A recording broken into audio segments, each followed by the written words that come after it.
जिला अलीगढ़ के विकासखंड चंडौस के ग्राम एलमपुरा में Fortune agro mart private limited की तरफ से एक किसान गोष्ठी का आयोजन किया गया।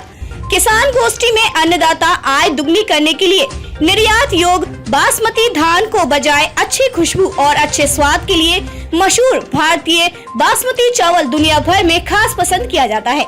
इस विशेषता को देखते हुए प्रदेश सरकार बासमती चावल के निर्यात पर जोर दे रही है।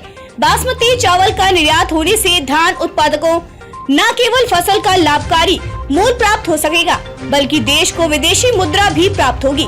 किसान यदि अपनी उपज को सीधे प्रोसेसिंग मिल में भेजता है तो उसे मंडी टैक्स नहीं, सरकार की मंशा की उपज का बड़ा फायदा किसानों को मिलना चाहिए। मनोज कुमार सिंह ने किसान गोष्ठी में बताया, उत्तर प्रदेश में बासमती चावल का उत्पादन बहुत बड़े क्षेत्र में किया जाता है, परंतु उत्पादन के अनुपात में हमारा निर्यात कहीं कम है। हमारे प्रदेश के 30 जिलों को बासमती चावल के लिए जीआई टैग मिला हुआ है, परंतु उत्पादन के सापेक्ष निर्यात का लाभ लेने में हमारे किसान पीछे हैं। जिलाधिकारी इंद्र विक्रम सिंह ने बताया कि धान खेती एक लंबे समय से होती आ रही है। हरित क्रांति के बाद भारत में खाद्यान्न की आत्मनिर्भरता बासमती धान की विश्व में मांगों और निर्यात को ध्यान में रखते हुए इसकी वैज्ञानिक खेती काफी महत्वपूर्ण हो गई है। उन्होंने कहा कि ऐसे किसान जो किसान सम्मान निधि के लाभ से वंचित रह गए हैं, 10 जून तक शिविर का लाभ उठाते हुए औपचारिकताएं पूर्ण कराएं। पात्र लाभार्थी आयुष्मान गोल्डन कार्ड बनवा लें। 15 दिन के लिए चल रहे अभियान का लाभ उठाकर अविवादित विरासत के प्रकरणों का निस्तारण करा दें। गोष्ठी में छात्राओं द्वारा सरस्वती व गणेश वंदना की मंत्र मुग्ध करने वाली प्रस्तुति दी गई। इस मौके पर सीडीओ आकांक्षा राणा, एसडीएम केवी सिंह, एडीएम प्रशासन पंकज कुमार, सीओ सुमन कनौजिया, नायब तहसीलदार संदीप चौधरी, डॉक्टर मुकेश कुमार, यशराज सिंह, अभिनंदन सिंह, डॉक्टर धीरेन्द्र सिंह, डीबीआरओ धनंजय जायसवाल, समिति अधिकारी, कर्मचारी व भारी संख्या में किसान मौजूद रहे। ग्रुप से जुड़े हुए सभी के महानुभाव, जो मंचासीन है, सीडीओ साहब, यहाँ उपस्थित समस्त अधिकारी और मेरे किसान भाइयों, इस विषय पर बोलने के लिए मैं सबसे अल्पज्ञ हूँ।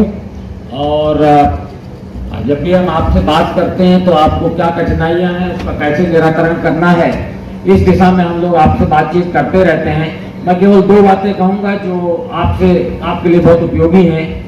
एक तो ये कि इस समय गांव-गांव में हमारा एक कार्यक्रम चल रहा है, जिसमें हमारे किसान भाई जिनका किसान सम्मान निधि में किसी भी वजह से लाभ लेने से वंचित रह गए हैं, वो कृपया अपना पंजीकरण करा लें और पंजीकरण कराने में जो भी कठिनाइयां होंगी वो वहीं पर मौके पर समाधान किया जाएगा। मान लीजिए आपका ई-केवाईसी नहीं हो पा रहा, तो ई-केवाईसी के लिए बैंक का पासबुक वहीं पर, पोस्ट ऑफिस का पासबुक आपका वहीं। खेती में जो लागत बढ़ रही है जिस रफ्तार से, उस रफ्तार से लोगों को अपनी उपज का दाम नहीं मिल रहा है। लागत को कम करने की जरूरत है, और लागत जो सबसे ज़्यादा आपकी खेती में आता है वो फर्टिलाइजर से आता है और पेस्टिसाइड से आता है।